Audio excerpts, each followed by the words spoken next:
Okay, kanina, variable factory overhead variance computation and analysis. Ngayon naman, fixed factory overhead variance computation and analysis.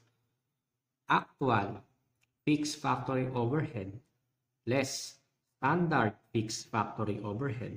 Yung difference, fixed factory overhead variance. And ang analysis ng fixed factory overhead variance ay actual fixed factory overhead less yung budgeted fixed factory overhead. Difference nila, yung tinatawag na fixed factory overhead spending or budget variance. And yung difference naman ng budgeted fixed factory overhead versus dun sa standard fixed factory overhead, yun naman yung tinatawag na volume or capacity variance. So, sa fixed factory overhead, so kapag ginawa natin to ng template, ang magiging itsura niya, medyo iba siya compared dun sa ating ginawa dun sa variable factory overhead. So, kapag fixed factory overhead naman, ang gagawin natin would be actual fixed factory overhead, which can be expressed then into actual hours times the actual rate. AHAR. So, nagamit ulit natin yung AHAR. Actual fixed factory overhead. Then, yung susunod naman is yung budgeted fixed factory overhead, which is actually yung normal capacity. How to compute? Unlike kanina na ito ay ASHER, di ba? Pag direct labor tsaka variable factory overhead rate. AHAR, ASHER, and SHER. Magkaiba lang sila sa actual rate na ginagamit. Kasi sa isa, direct labor, sa isa, variable factory overhead. Ito naman, ang counterpart ng ASHER, ang ASHER ng variable is yung normal capacity, which is normal capacity times the standard rate. And yung ating standard fixed factory overhead, which is yung SHER. Okay. Yung AR dito is yung actual fixed factory overhead rate. Yung SR means standard fixed factory overhead rate. NC, normal capacity. SH, standard hours. AH, actual hours. And again, yung SH dito is yun pa rin yung standard hours applied to actual production. That is actual production times the standard R per unit ng product. Yung difference na AHAR and normal capacity, ang difference na niyan, yan yung tinatawag natin fixed factory overhead spending variance, and yung difference ng budgeted word yung normal capacity less SHER, yan naman yung volume variance. So, gagamitin natin itong template na to dun sa continuation ng problem na sinosolve natin dun sa variable factory overhead rate. Okay. Number 4, fixed overhead variance. Okay, compute natin. Fixed factory overhead, gagamitin natin yung AHAR, which is yan yung actual fixed factory overhead. Then yung budgeted fixed factory overhead, wherein NC, normal capacity, times the standard fixed factory overhead rate. And yung SHSER, which is yan yung standard fixed factory overhead. So, actual fixed factory overhead, given na to sa problem, 225,000. And if we express this in AHAR, actual hours natin is 26,000.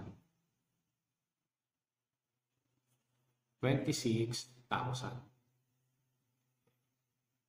Divided by, 26,000 times, ano yung actual rate? E di i-divide na lang natin yung 225.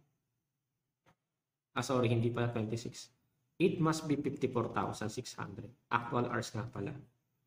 Okay, again, kapag in-express natin yung given na actual factory overhead cost na 225,000,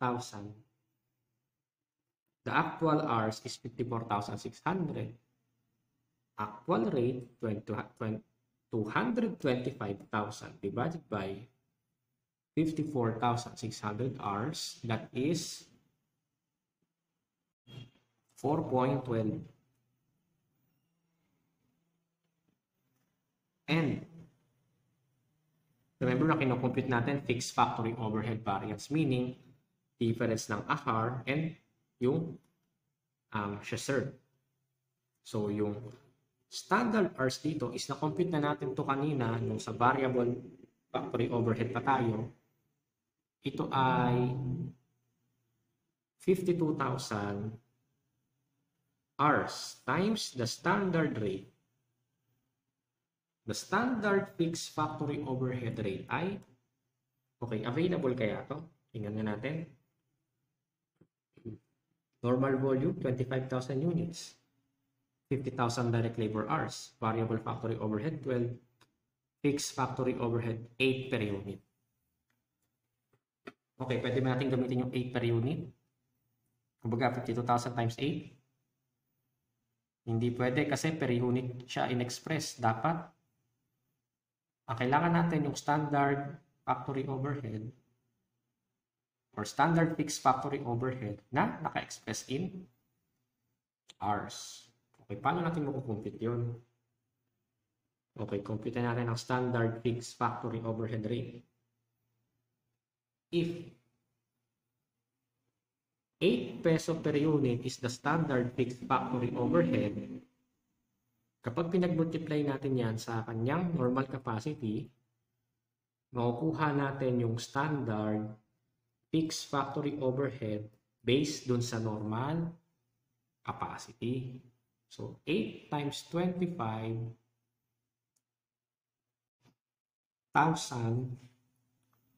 yan ay equal sa 200,000.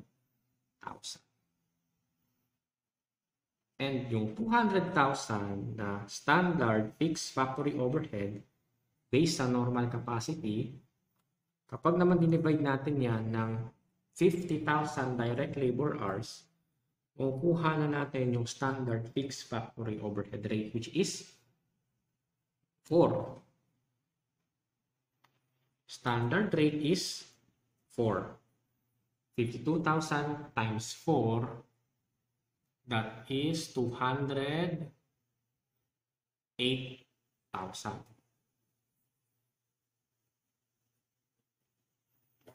225 less 208, that is 17,000. Ito na yung ating fixed factory overhead variance. 17,000 na unfavorable. Mas malaki yung na-incur na actual kaysa dun sa standard. Again, ni-write ulit natin siya para mapakompute natin yung fixed factory overhead variances. So, may actual na tayo na 225, may standard na tayo na 208. So, yung gitna na lang yung wala. Budgeted fixed factory overhead, which is normal capacity times standard rate. Ang standard rate natin is 4.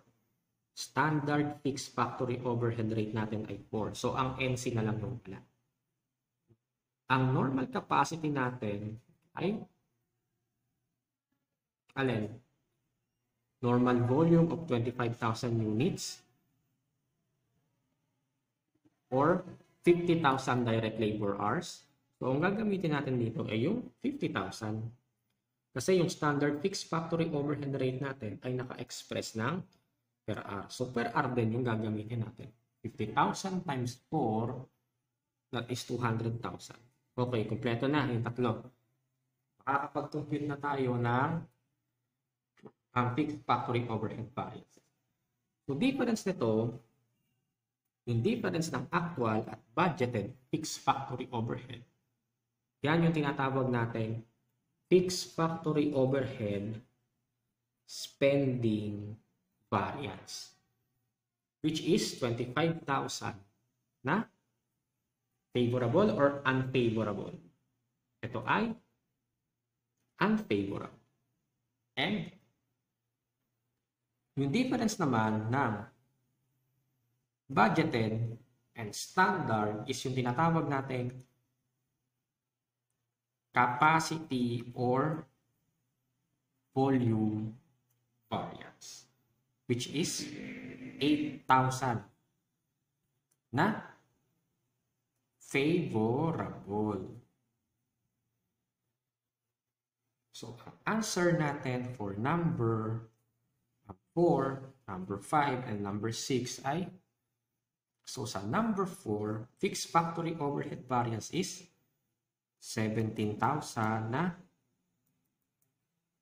unfavorable. Sa number 5, yung breakdown ng 17,000 is yung fixed factory overhead spending ay 25,000 na unfavorable, and yung fixed overhead volume or capacity variance ay alin? Ito, 8,000 na favorable. Okay, next number 7, total factory overhead cost variance. Okay, ang gagawin lang natin sa number 7 is i-consider natin yung mga na-compute natin dun sa variable factory overhead variances and yung mga na-compute natin dun sa fixed overhead variance. Kasi remember, ang total factory overhead, meron dyang variable ang behavior, meron ding fixed ang behavior. So, ang tinatanong dito is yung total factory overhead na wherein kasama na dyan yung variable plus fixed. Paano kaya yun?